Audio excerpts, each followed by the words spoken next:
હીરાનગરી સુરત શહેરમાં 10 લાખથી વધુ રત્ન કલાકારો પોતાના મહેનત અને હીરા પારખવાની આવડતથી દુનિયામાં સુરતનું નામ રોશન કર્યું છે।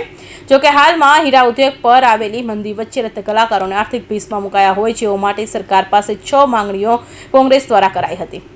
સુરત શહેર અને જિલ્લા કોંગ્રેસ સમિતિ તથા ગુજરાત કોંગ્રેસ સમિતિ દ્વારા યોજાયેલી પત્રકાર પરિષદમાં જણાવ્યું હતું કે હીરાનગરી તરીકે વિશ્વવિખ્યાત સુરત શહેરમાં 10 લાખથી વધુ રત્ન કલાકારો પોતાની મહેનત અને હીરા પારખવાની આવડતથી દુનિયાભરમાં ભારતનું નામ ચમકતું રાખવા મહત્વપૂર્ણ યોગદાન આપી કબજો રૂપિયાનો વિદેશી ઉડિયામનું રળી આપે છે। તેમજ વર્ષ 2001નો ભૂકંપ હોય કે કારગિલ યુદ્ધ હોય કે કેદારનાથ અને કેરળની કુદરતી આપદા હોય, જ્યારે સમાજ કે દેશની જરૂર પડી ત્યારે રત્ન કલાકારે ઉદારતા સાથે તન મન ધનથી દેશની અને સમાજને સહયોગ પૂરો પાડ્યો છે। પરંતુ હીરા ઉદ્યોગમાં જ્યારે મંદીનું વાતાવરણ સર્જાયું છે ત્યારે સૌથી વધુ ભોગ રત્ન કલાકારો અને તેના પરિવારજનો બને છે।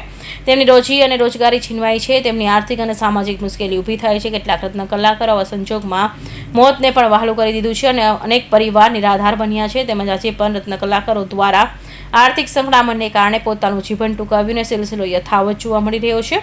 તેમજ ફક્ત હીરા ઉદ્યોગ જ નહીં, સાથે સાથે રિયલ એસ્ટેટ, ટેક્સટાઇલ ઉદ્યોગ સાથે સંકળાયેલા લોકોને પણ આની આર્થિક અસર થઈ રહી છે। તે રત્ન કલાકારો દૈનિક જીવનને સ્પર્શતા અને કારણે મુદ્દાઓ કોંગ્રેસ પક્ષ દ્વારા સમયાંતરે વિધાનસભાથી લઈ સંસદ સુધી રજૂઆત કરાઈ છે। તો ગુજરાત પ્રદેશ કોંગ્રેસના પ્રમુખ અને રાજ્યસભા સાંસદ શક્તિસિંહ ગોહિલ દ્વારા રાજ્યસભામાં પણ રત્ન કલાકારોના હીરા ઉદ્યોગ માટે વિશેષ રજૂઆત કરવામાં આવેલી, તેમ છતાં સરકાર દ્વારા કોઈ પણ પ્રકારની કાર્યવાહી કરવામાં આવતી નથી। સુરતનો હીરા ઉદ્યોગ એ સમગ્ર ભારતમાં નહીં પણ વિશ્વમાં વખણાયેલો ઉદ્યોગ છે, પરંતુ છેલ્લા 2 વર્ષથી જે પ્રકારની મંદીના માહોલની પરિસ્થિતિ ઊભી થઈ છે એના કારણે છેલ્લા 2 વર્ષમાં તમે જો તો 70થી 80 જેટલા રત્ન કલાકારોએ પોતાની આર્થિક પરિસ્થિતિના કારણે જીવ ગુમાવવો પડ્યો। એ પ્રકારનું પરિસ્થિતિનું નિર્માણ થયું છે।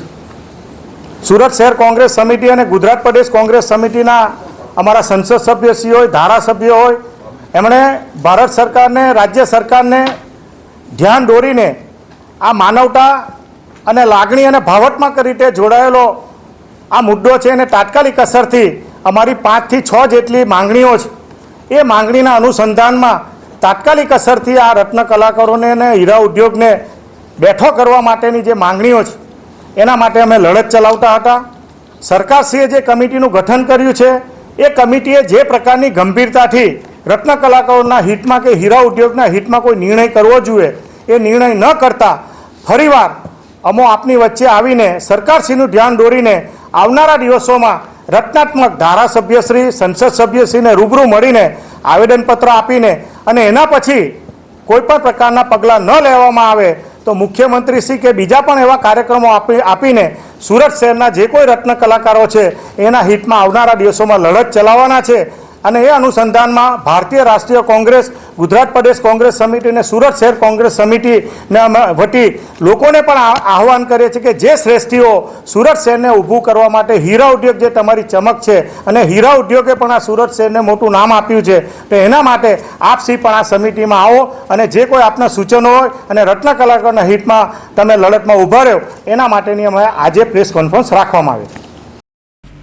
સરકાર દ્વારા ફક્ત ને ફક્ત જાહેરાત કરવામાં આવે છે। રત્ન કલાકારોના હિત અને હીરા ઉદ્યોગ માટે સરકાર દ્વારા જાહેરાત કરી માત્ર એક કમિટીનું ગઠન કરવામાં આવ્યું છે, જે કમિટી દ્વારા આજ દિન સુધી કોઈપણ પ્રકારની રત્ન કલાકારોને હીરા ઉદ્યોગમાં હિતમાં કાર્યવાહી કરવામાં આવી નથી। તેથી કોંગ્રેસ પક્ષ રત્ન કલાકારોના જીવન ધોરણમાં કંઈક બદલાવ લાવવા અને રત્ન કલાકારોના સન્માન સાથે સમાજમાં જીવન વ્યતીત કરી શકે છે તે માટે સરકાર સમક્ષ 6 માંગણીઓ રજૂ કરી છે। તેમાં સરકાર દ્વારા રત્ન કલાકારો કલ્યાણ બોર્ડની સ્થાપના કરવામાં આવે છે, રત્ન કલાકારોના બાળકોના અભ્યાસની શિષ્યવૃત્તિ આપવામાં આવે, રત્ન કલાકારોના પરિવારોને રાહત દરે આરોગ્યની સેવા આપવામાં આવે। આ મંદીના સમયમાં હીરા ઉદ્યોગ સાથે જોડાયેલા રત્ન કલાકારો સહિત તમામ લોકોને લોન લીધી હોય તો તેમાં રાહત આપવામાં આવે। મંદીના સમયમાં હીરાના ફેક્ટરી કે હીરા ઉદ્યોગ આવેલા છે તે હીરાના ધંધા સાથે જોડાયેલા તમામ યુનિટોને લાઇટ બિલ ભરવામાં રાહત આપવામાં આવે અને સરકાર દ્વારા રત્ન કલાકારો માટે રત્ન કલાકાર આવાસ યોજના શરૂ કરવામાં આવે। આ માંગણીને ધ્યાનમાં લઈ સરકાર દ્વારા રત્ન કલાકારોના હિતમાં તાત્કાલિક ધોરણે ઉપરોક્ત માંગણીઓ સ્વીકારી લઈ તેનો અમલ કરવામાં આવે તેવી લાગણી અને માંગણી છે, જે સત્વરે પૂર્ણ કરવા વિનંતી છે। જો આમ કરવામાં આવે તો સરકાર નિષ્ફળ રહેશે તો આગામી દિવસોમાં સુરત શહેર જિલ્લા કોંગ્રેસ સમિતિ દ્વારા રત્ન કલાકારોને સાથે લઈ અને સરકારની સામે આંદોલન કરવામાં આવશે અને જેમાં જે કાંઈ પણ ઘટના ઘટશે, જે કાંઈ થશે તેની સંપૂર્ણ જવાબદારી સરકારની રહેશે. Bureau report NTV news, Surat.